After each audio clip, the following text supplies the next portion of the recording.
Karibu mtazamaji wa Zone Media, tujuzane yote yanayojiri katika anga za kimataifa. Ndege ya abiria ya kampuni ya Star Sky Aviation Limited imelazimika kutua kwa dharura katika bahari ya Hindi muda mfupi baada ya kupaa kutoka uwanja wa ndege wa kimataifa wa Aden Ade jijini Mogadishu kufuatia hitilafu ya kiufundi. Ndege hiyo aina ya Fokker 50 ilikuwa imebeba abiria 50 na wahudumu watano, jumla ya watu 55, ikielekea miji ya Guriel na Galkayo. Hata hivyo, takribani dakika 15 baada ya kuanza safari, iliripotiwa kupata matatizo ya kiufundi yaliyolazimisha marubani kujaribu kurejea uwanjani. Katika harakati za kurejea, ndege hiyo ililazimika kutua kwa dharura baharini karibu na pwani ya Mogadishu. Kwa mujibu wa ujumbe wa Umoja wa Afrika wa msaada na uimarishaji nchini Somalia, moja ya mabawa ya ndege iliharibika wakati wa tukio hilo.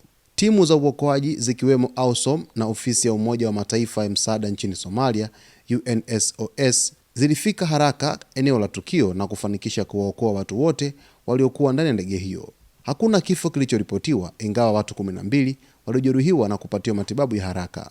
Waziri wa uchukuzi wa Somalia Mohamed Farhan Nuhu alifika katika eneo la tukio kufuatilia operesheni ya uokoaji na hali ya manusura. Tukio hilo limevutia umakini wa kimataifa, likiibua mjadala kuhusu usalama wa anga katika maeneo yenye changamoto za kiusalama. Hata hivyo, takwimu za kimataifa zinaonyesha kuwa usafiri anga wa kibiashara bado ni salama kwa kiwango kikubwa. Kufikia mwaka 2024, ajali mbaya 7 tu ziliripotiwa kati ya zaidi ya safari milioni 40 duniani, zikiwa zimesababisha vifo 244. Mamlaka za Somalia zimetangaza kuanza kwa uchunguzi kubaini chanzo halisi cha hitilafu za kiufundi, huku tukio hilo likielezwa kuwa lingeweza kugeuka janga kubwa kama si juhudi za haraka za uokoaji.